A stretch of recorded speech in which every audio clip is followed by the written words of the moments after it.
Hey guys, today I'll show you how you can scan documents using your Epson printer and the Epson Smart Panel app. So let's get started. First, make sure your Epson printer supports scanning and is connected to your wireless network. Your smartphone should also be connected to the same Wi-Fi network as the Epson printer. Now, place the document you want to scan on the printer's scanner glass. Put the document face down and align it with the scanner guides. If your printer has an automatic document feeder, you can use it for supported multi-page documents.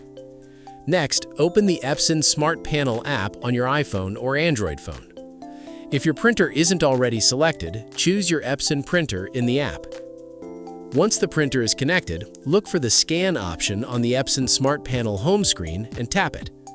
Epson's official instructions confirm that scanning is started by selecting a Scan menu from the Smart Panel home screen. The app will then guide you through the scanning process.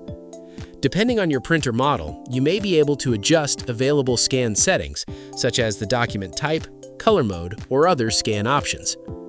When you're ready, start the scan. The Epson printer will scan the document, and the scanned image will appear in the Epson Smart Panel app.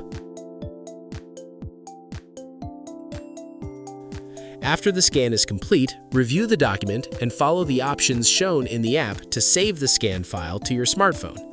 You can then access the scanned document from your phone and share or use it wherever you need. And that's it. That's how we can scan documents using an Epson printer and the Epson Smart Panel app. That's it.